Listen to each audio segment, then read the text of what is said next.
Slasher Spirit here, and it's so nice to see you all again. Welcome back to Slashtober, where I take over and I bring you a showcase of slasher schlocking goodness. Speaking of showcase, it's showtime, and this movie is quite the killer feature. This is Stage Fright. Created by Italian director Michael Soavi, Stage Fright, or alternatively Deliria, is Michael's directorial debut. He is one of the few influential Italian directors in the giallo genre, which to most who don't know is a subgenre of thriller that contains many film elements, of which slasher is one of them. Regardless, Stage Fright is heralded amongst the horror community as one of the most breathtaking slasher films of the past. Now, I don't consider myself an auteur of the blood and gore, but this movie has me intrigued anyway. So, places everyone, the show's about to begin. This is Stage Fright. Our movie begins in the wrong side of town. A whore walks into an alleyway and then a scream is let out as everyone investigates. And as soon as everyone sees a dead body, suddenly...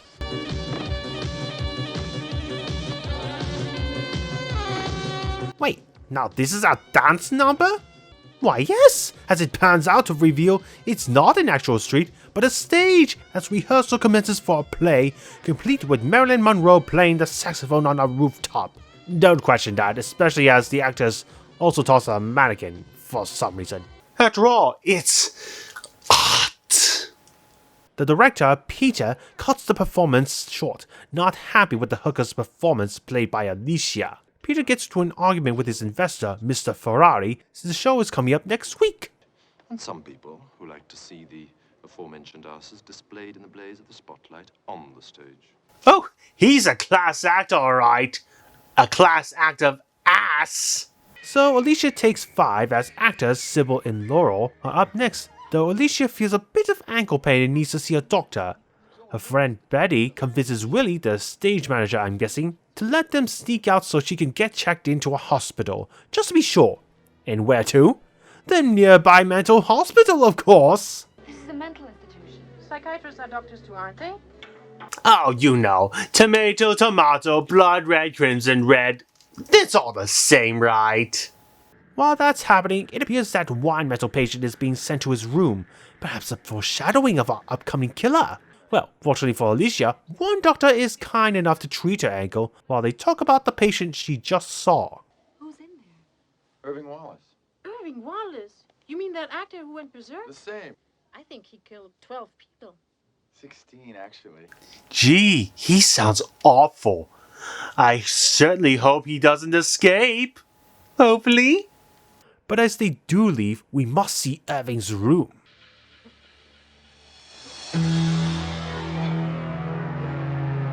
Well, it's a good thing that Nurse's last moments was him turning his head to show us how he died. So the girls return, but seems they unknowingly had a stowaway. Gee, wonder who could it be? Unfortunately for Alicia, she was called to the stage in her absence, and Peter was not happy about her leaving without permission. So much so, she's fired, and the lead role has been given to Laurel, this lady in this Pillsbury Doughboy blue dress. As Alicia cleans out her dressing room, Betty heads back to her car to turn off her car lights, but notices something strange. Her trunk is open and the windows are slightly open. Get out of here! Never trust cats. Believe me, I never trusted that cat from the first Alien movie.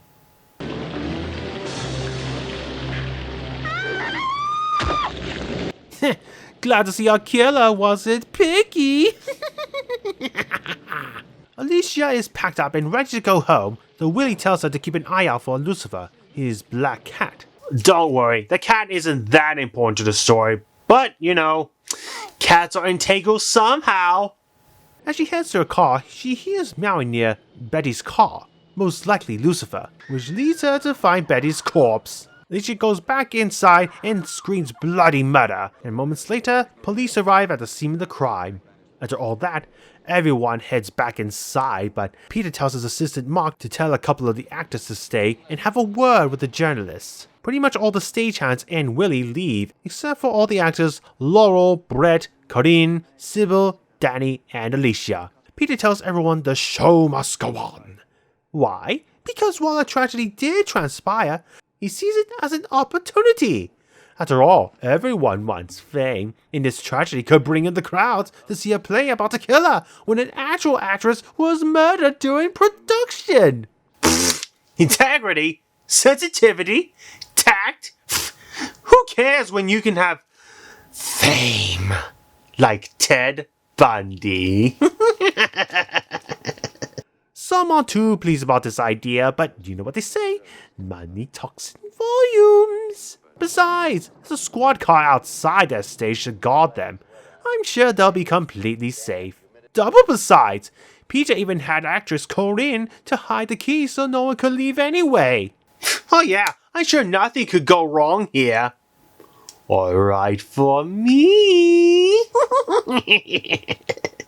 Oh, and Brett, our man, his role has been changed from a nameless role to, get this, Irving Wallace. Well, ain't that a coincidence? Rehearsal continues as Corinne and Brett's scene is up, though it seems something's off with Brett. Peter doesn't seem to notice as our man is told by Peter to kill Corinne. Go on, kill her! Kill her! Magnificent! Magnificent! Everyone realizes too late that Corinne is being stabbed to death, and Peter tells Mark to call an ambulance.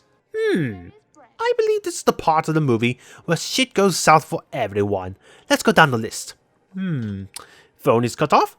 Check. What about the key lost as Corinne dies, leaving everyone trapped inside? Check. Everyone desperately calling for the police outside, though the police are drowned out by the sun? Check.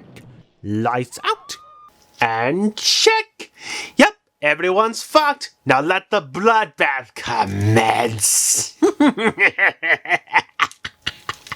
While everyone regroups, Mr. Ferrari tries to recollect his money.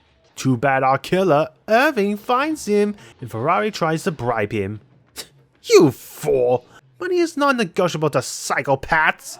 The only bank they accept is from your personal blood bank. Everyone heads to the dressing room as Irving toys with everyone by playing music, and then we get a POV shot of him rummaging through the workshop. Or as we killers say, the toy box.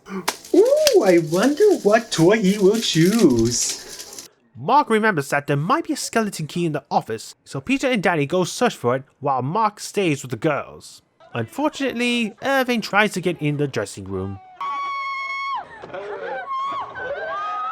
Sybil, stop screaming and do something!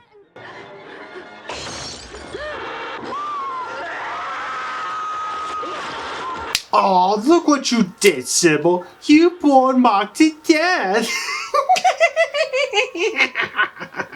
The music stops and Peter and Danny finally hear the blood-curdling screams as they return to find the carnage.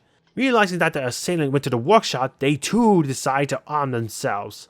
Peter gets the axe, Danny has a crowbar, Alicia acquires a hammer, Laurel has a flashlight, and Sybil... I got a rock. Now, everyone hunts for Irving and they find him on the rafters up top. So now the chase is on!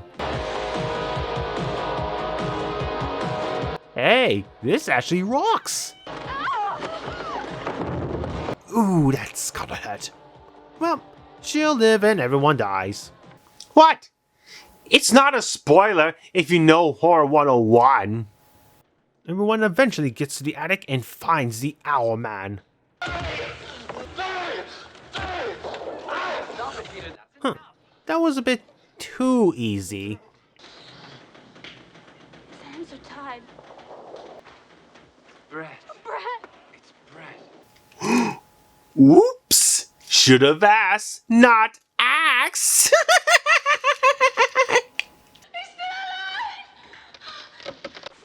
Uh-oh, will she be alright? Well... Suddenly, she's now half the girl she used to be. Poor Danny boy lost the love of his life and decides to go in after him. But our boy says, Leatherface who now? I am Death, that's who! Peter and Laurel retreat to the exit door and try to force it open, but to no avail as Irving is hot on their trail. Aw, what a gentleman, letting her die first. Leave me alone. And I'll leave you alone. Oh, Peter, you don't ask to be spared. You just get sought after. Yes, Irving! Alicia finally awakens and heads back down to find everyone, with what I do have to admit, a beautiful 360 shot of everything. But Alicia does find something not so pretty. An injured Laurel in the shower room, but Irving finds Laurel as Alicia hides and stabs Laurel to death. Alicia takes this chance to find that skeleton key, and she does find a set of them, but not sure if they actually contain the key to her freedom, as well as a gun. Unfortunately, none of those keys open the exit. Meanwhile, Irving literally sets the stage as he turns on some music and decorates with all the corpses of everyone with blood and feathers. But of course, it's art. No, really? Lucifer accidentally turns on the fan and feathers fly across the stage as Irving sits down to admire his work. Once again, I admit, this truly is a morbid yet beautiful panoramic shot of the carnage. Even Alicia does too, as well as discovering the very key to her freedom, right in front of his feet. Alicia sneaks under the stage to try and retrieve the key from underneath him, though she has to pry it a bit with a long nail to get it. She manages to get the key, but Irving catches up. Well, so much for the good guy with a gun scenario, huh? Alicia makes for the rafters to escape, only to be cornered. Is this the end for her?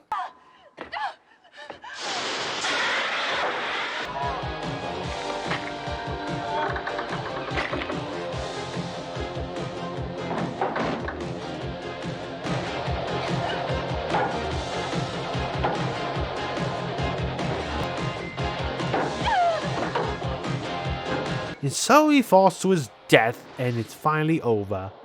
Or is it?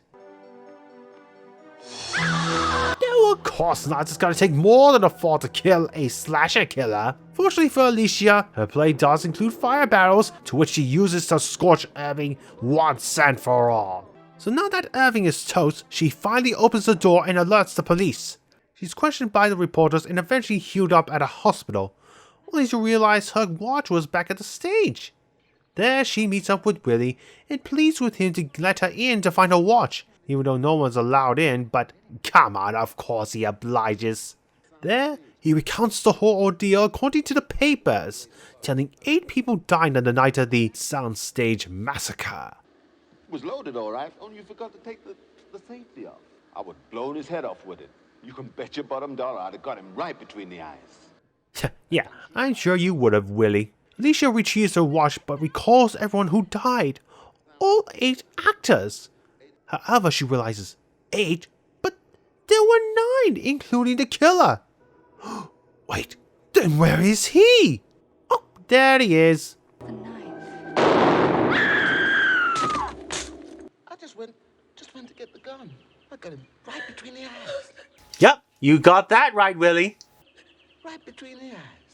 Yes, I know. That's what you said indeed. Right between the eyes. Did he just break? Don't tell me he's got more. Right between the eyes. I got him right between the eyes, Allie. Got that motherfucker right between the eyes. Right between the eyes, Allie. Right between the eyes.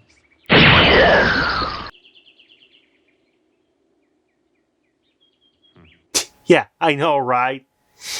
Anyway, this is Stage Fright, and I gotta say, it was quite a slice. This really is a beautifully made movie in the guise of a slasher movie. I could watch this again and again just for the soundtrack alone, but the kills are excellently gory too. Even some of the cinematography was beautifully shot in some parts, especially that alluring view of the dead. Not bad for a first outing of this Italian director. stage fright really is a frightful delight.